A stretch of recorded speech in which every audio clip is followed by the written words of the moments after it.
समाज की बहन बेटियां, भाई, काका बाबा, आप सबको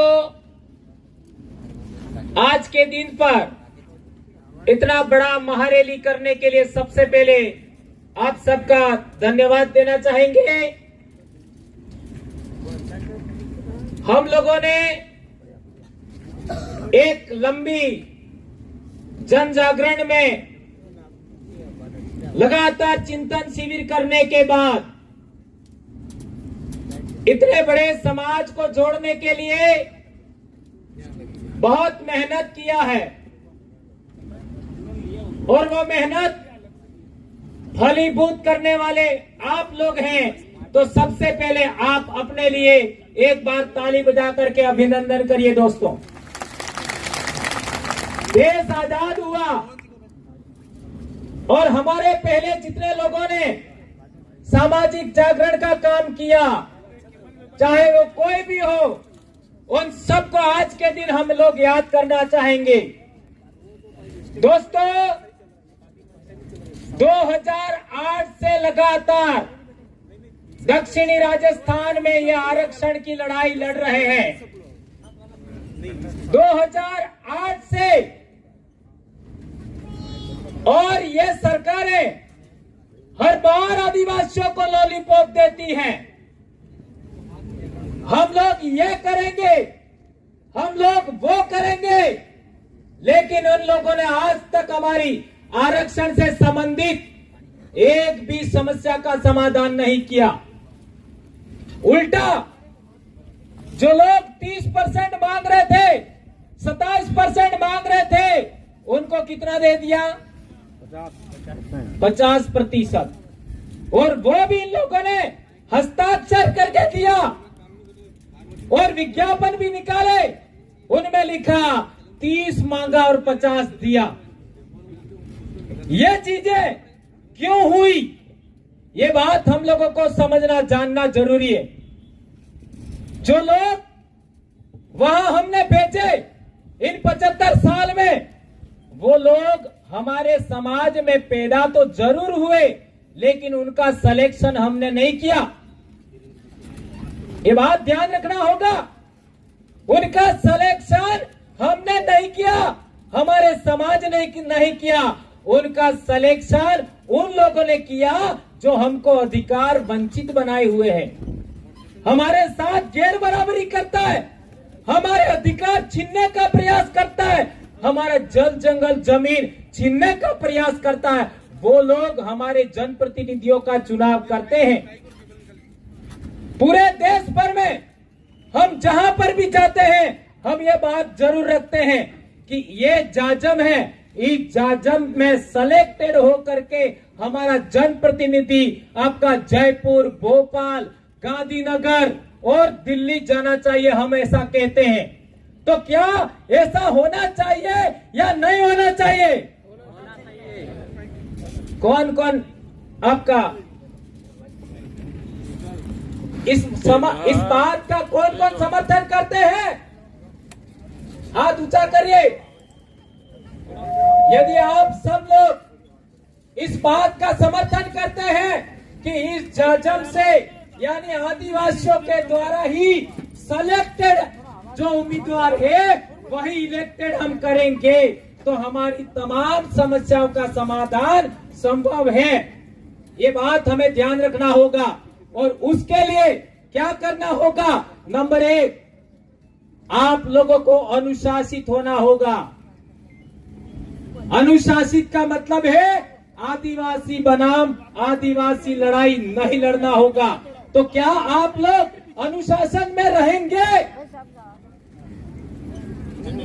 आज के बाद, इस रैली में आने के बाद और इस सम्मेलन के बाद, हमको सुनने के बाद, कोई भी आदिवासी का बेटा बेटी सोशल मीडिया पर एक दूसरे के विरोध में नहीं लिखेगा। ये शपथ लीजिए मेरे भाइयों, एक दूसरे के विरोध में हम नहीं लिखेंगे। जो हमारे साथ काम कर रहे हैं, जो लोग हमारे साथ काम नहीं कर रहे, उनके लिए आप जरूर बोल सकते हो और वो भी उनको हमारे साथ लेने के लिए। लेकिन हम लोग जो एक साथ चल रहे हैं वे हम लोग आपस में कभी नहीं लड़ेंगे। ये बात हम लोग कहना चाहते हैं।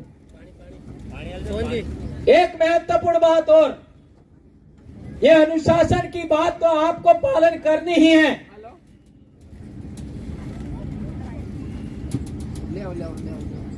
दूसरी महत्वपूर्ण बात, हमारा सामाजिक विंग भिल प्रदेश मुक्ति मोर्चा, भिल प्रदेश युवा मोर्चा, भिल प्रदेश विद्यार्थी मोर्चा, भिल प्रदेश महिला मोर्चा, गमेती मुखी संघ, आपका सरपंच संघ, इसके बाद में और जो विंग्स हैं उन तमाम विंग्स के लोगों को समाज को जोड़ने के लिए दिन रात काम करना चाहिए।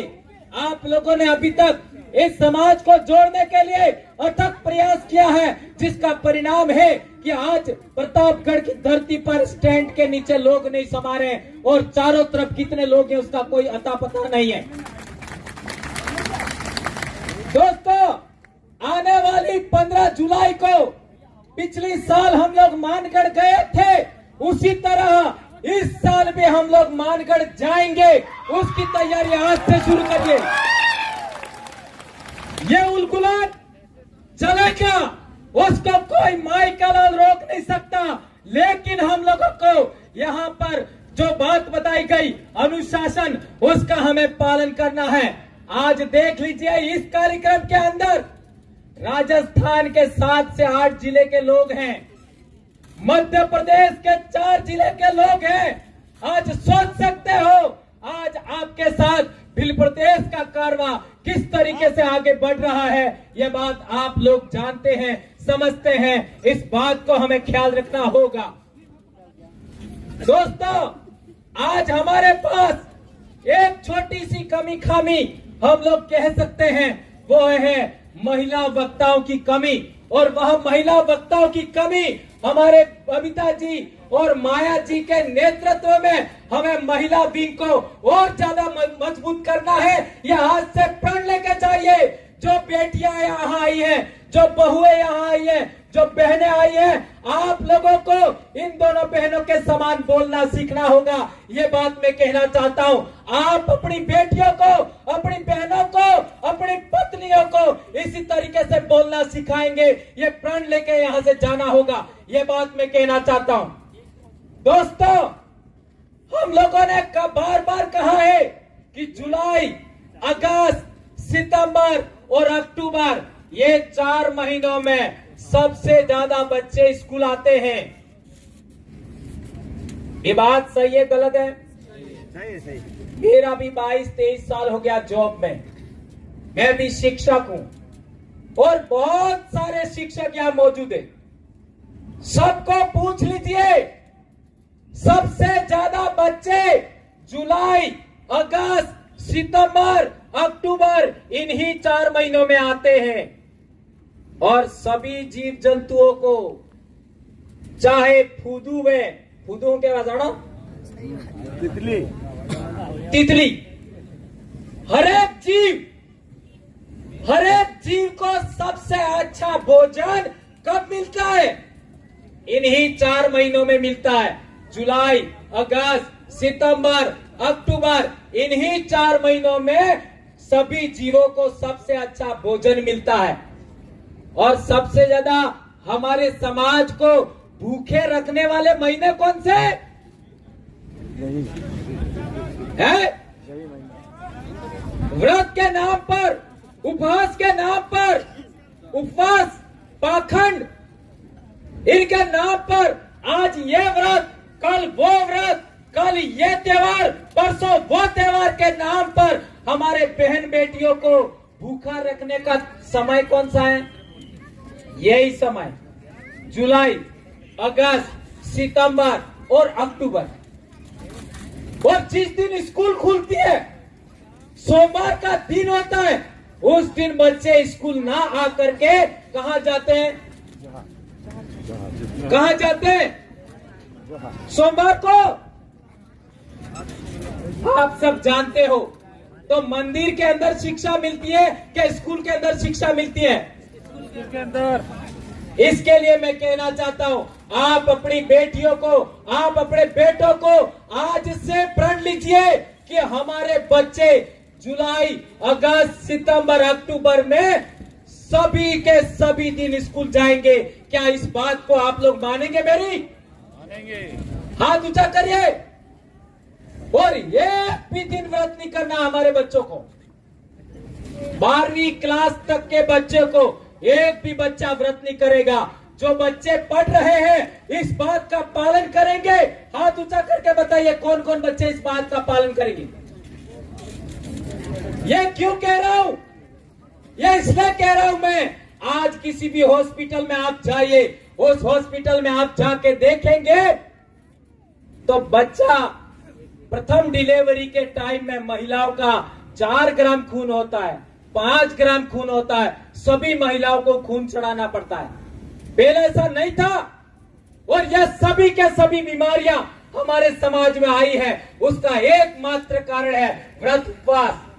इसलिए आप लोगों से मेरा विशेष करके अनुरोध है कि ये जो बातें आप लोगों को बताई जा रही है शिक्षा के लिए, ये जितना व्रत उपवास का विरोध है, त्योहारों का विरोध है, वो शिक्षा और स्वास्थ्य के लिए है। ये बात हमें जाननी समझनी होगी। और दूसरी बात, यदि हम लोग इस देश में पुनः राजा बनना चाहते हैं, हमारे पूर्वजों के अधूरे सपने पूरा करना चाहते हैं, हमारी नई पीढ़ी के बच्चों को रोजगार मिले, नौकरियां मिले, आरक्षण मिले, उसके लिए हम लोग काम करना चाहते हैं तो हमें अनुशासित होना होगा। अनुशासन में रह करके अपने वरिष्ठ साथियों के साथ चलना होगा और आदिवासी बनाम आदिवासी लड़ने से बचना होगा। एक बात और इस मंच से कहना चाहता हूं कि जो लोग संवैधानिक मूल्यों को लेकर लड़ रहे हैं, जो लोग इस देश का हुक्मरान, जो गैर बराबरी को मानता है, इस देश का हुक्मरान हमको अधिकार वंचित करना चाहता है, उसके खिलाफ लड़ रहे हैं। ऐसे लोगों के विरोध में भी हमको नहीं लड़ना है। ऐसे कौन लोग हैं? शेड्यूल कास्ट के लोग भी हो सकते हैं, ओबीसी के भी लोग हो सकते हैं। उन लोगों के विरोध में हमें नहीं बोलना है। ये बात मैं आपके बीच में कहना चाहता हूं। अभी हमारा रैली होगा, उस रैली के अंदर हमको सिस्टमेटिक रूप से बिल्कुल अनुशासन में अपने लीडरों के नेतृत्व में जाना है कलेक्ट्रेट पर, और वहां हमारे जनप्रतिनिधि हैं, वो वहां पर बोलेंगे, उनकी बातों को हमें सुनना है और वापस घर जाते समय अनुशासन के साथ जाना है। जिस तरीके से आप आए हो उसी तरीके से आपको जाना है। किसी भी तरीके का कोई अनहोनी नहीं होना चाहिए। ये बात मैं आपके बीच में कहना चाहता हूं। बातें बहुत सारी है, बहुत कुछ हम बोल सकते हैं, लेकिन आज गर्मी बहुत ज्यादा है और तूफान का भी मामला है। हमें रैली भी करनी है। आप सभी लोग बगैर खाना खाए आए होंगे, ये भी मुझे मालूम है। छोटे छोटे बच्चे हमारे बीच में हैं, इसलिए मैं अपनी बात यहाँ समाप्त करूंगा। लेकिन 2-3 बातें मैंने कहा, गांठ बांध लीजिए, अनुशासन में रहना है, नंबर 1। नंबर 2, आदिवासी लीडरों को के ऊपर किसी तरीके का छीटाकशी नहीं करना है। जो हमारे साथ चल रहे हैं, सोशल मीडिया पर नहीं बोलना है। तीसरी बात, इस झाझम पर जो सेलेक्ट होगा उसी व्यक्ति को हमें जयपुर, आपका भोपाल और आपका गांधीनगर और दिल्ली भेजना है। और चौथी बात, हमें जुलाई, अगस्त, सितंबर, अक्टूबर इस 4 महीनों में एक भी व्रत नहीं करना है। हमारे बच्चों को डेली स्कूल भेजना है। इस बात का आप पालन करेंगे। और एक बड़ी बात, मांगू भाई कह रहे थे, पेलो अंग्रेजी वालों मळे ये ने पीवू है, बरोबर? भोगन खवड़ा। जय जोहार, जय आदिवासी छपी प्रदेश। भंवरलाल परमार, आधुनिक बिरसा मुंडा भंवर दादा ने उलगुलान कर दिया है। सभी भील प्रदेशवासियों को एक होने का आह्वान प्रतापगढ़ में। जय जोहार, जय आदिवासी जय भील प्रदेश। हमारे भंवर दादा सभी आदिवासियों को एक होने के लिए आह्वान कर रही है और भील प्रदेश को बनाने की मांग कर रही है। हमें उनके विचारों को अनुसरण करना चाहिए, उनको फॉलो करना चाहिए और हमें भी खबरदादा बनने की कोशिश करनी चाहिए। हालांकि हम उनके ऐसा बन नहीं सकते, लेकिन उनके विचारों को फॉलो कर सकते हैं, उनके ऐसा बनने की कोशिश ज़रूर कर सकें।